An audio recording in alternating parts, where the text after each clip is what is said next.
people may have come across Oxford's choral singing through the famous May Day, where the choir of boys and men at Magdalen go to the top of the tower at Magdalen and sing in the early morning.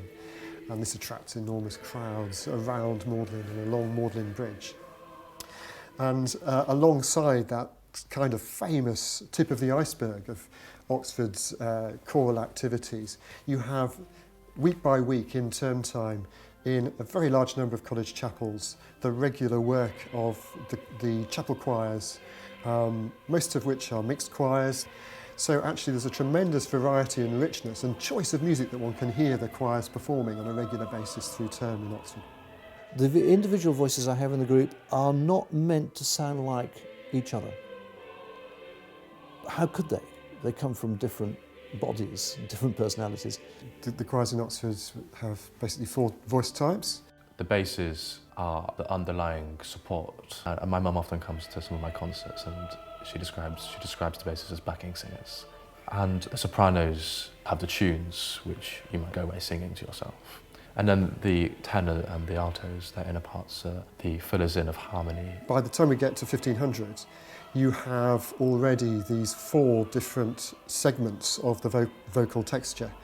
Now, of course, the way that those segments have been filled with particular types of voice has changed a lot over those succeeding centuries. But what that means is that music from about 1500 onwards is quite easily adaptable for the kinds of choirs we have here in the chapels. If you have kind of just upper voices works can create more kind of ethereal sounds. And lower voices can be the kind of the angry depths, and you get this contrast which you can really use. Let's take the opening of the Magnificat, which a lot of people know. My soul doth magnify the Lord. My soul doth magnify the Lord, and my spirit hath rejoiced in God my Saviour. So in every evensong service there's this pair of items called canticles. The first is the Magnificat, which is the Song of Mary, and the second is the Nunc Dimittis, which is the words of the aged Simeon. The Magnificat is the text of a girl of 16, 17, who's been told she's going to give birth to the Son of God. Whereas the Nunc Dimittis is Simeon, a man who's finished his life, and they're different. Now, with the Magnificat, one would probably think of the sopranos, the trebles, the boy trebles, or women singing the top line. With the Nunc Dimittis, you may want a darker tone, and you will try, as a painter might, to try different hues, and you will use the basses in a different way, with mixtures with the tenors, and they gradually brought in like flecks of light. So you orchestrate with the choir.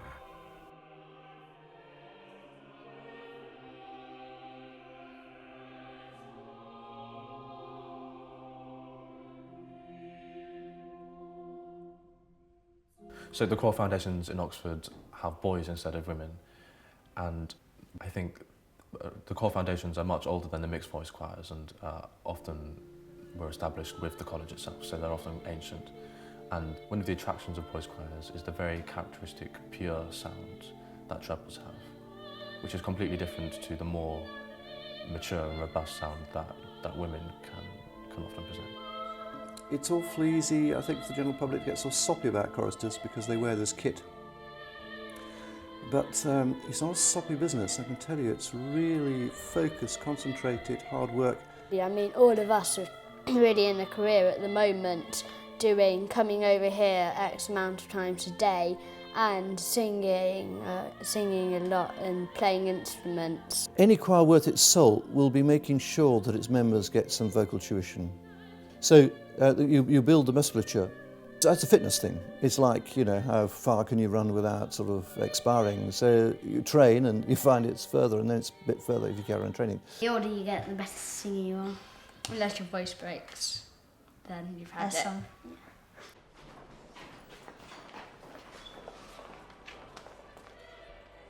For the child, if you think of this in terms of education, which I think you have to, we're at the university, they get to learn not only a huge repertoire of music, become musically very adept, but they learn those 2 really crucial transferable skills for the future. To manage your time and manage your brain, and those things you carry forward. Well, I think lots of people think we're just a group of they don't think that we're just normal boys. They think we're like special ones, which aren't very serious. But actually, we're just a group of normal kids who've got the ability to do this stuff as well. You do think about that, like after a big concert you've done, you think, wow, not many 10-year-old kids could do this. So yeah, I'm quite pleased with yourself, really.